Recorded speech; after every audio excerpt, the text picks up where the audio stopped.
10 വർഷത്തെ ഇടതുപക്ഷ ഭരണം കൊണ്ട് നേടിയതിൽ കുറച്ച് മാറ്റങ്ങൾ ആണ് വോട്ടെണ്ണലിൽ നമുക്കിപ്പോൾ കാണാൻ കഴിയുന്നത്.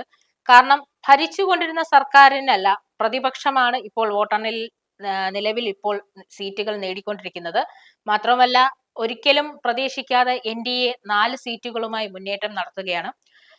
ഈ കഴിഞ്ഞ പ്രചരണങ്ങൾ, അതായത് കഴിഞ്ഞ 6-7 മാസത്തെ പ്രചരണങ്ങളിൽ ഏറ്റവും അധികം മുന്നിട്ട് നിന്നത് UDF ആരായിരുന്നു.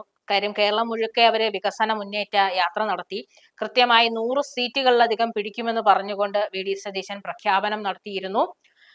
ഭരിച്ച സർക്കാർ, അതായത് 10 വർഷം ഇടതുപക്ഷം നടത്തിയ പ്രവർത്തനങ്ങളെ മുന്നേറ്റം നിർത്തി ഒരു മണ്ഡലങ്ങളിൽ ഒരു മാറ്റം പ്രതീക്ഷിച്ചിരുന്നില്ലെങ്കിലും ഇപ്പോൾ UDF ആണ് മുന്നേറ്റം നടത്തിക്കൊണ്ടിരിക്കുന്നത്.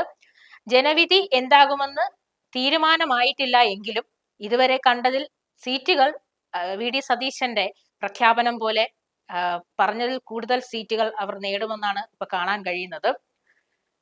നമ്മുടെ ക്യാപ്റ്റൻ 2 ദിവസം മുമ്പ് സ്വന്തം മണ്ഡലമായ ധർമ്മടത്തിലേക്ക് തിരിച്ചുപോയി. എന്നാൽ ഇവിടെ കാണാൻ കഴിയുന്നത് ധർമ്മടം മണ്ഡലത്തിലും ക്യാപ്റ്റനെ വേണ്ടെന്നാണ്. സഹാവ് പിണറായി വിജയന്റെ മണ്ഡലമായ, അല്ലെങ്കിൽ സഹാവിന്റെ മണ്ഡലം എന്ന് തന്നെ അറിയപ്പെട്ടിരുന്ന ധർമ്മടത്ത് 3ാം റൗണ്ട് വോട്ടെടുപ്പ് നടന്നപ്പോഴും പിന്നിലായിരിക്കുകയാണ്. ഇവിടെയാണ് നമ്മുടെ ഏറ്റവും അധികം പ്രതീക്ഷ നഷ്ടപ്പെടുന്നത്. കാരണം കേരളം ഭരിച്ചിരുന്ന 10 വർഷം ഭരിച്ചിരുന്ന മുഖ്യമന്ത്രി സ്വന്തം മണ്ഡലത്തിൽ പരാജയം നേരിടാൻ പോവുകയാണ്.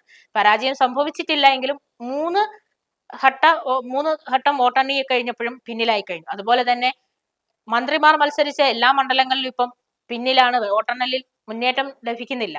അപ്പൊ 10 വർഷമായി ഇവിടെ ഇടതുപക്ഷമായിരുന്നു, പ്രതിപക്ഷം ഉണ്ടായിരുന്നു. അപ്പം ആ ഒരു മുന്നേറ്റം നടക്കാത്തത് നമുക്ക് വളരെയധികം ഞെട്ടൽ ഉണ്ടാക്കുന്നുണ്ട്. അതിലുപരി ഭരണപക്ഷം തോക്കുക എന്നുള്ളതൊരു അപഹാസനീയമായ ഒരു കാര്യവും കൂടിയാണ്.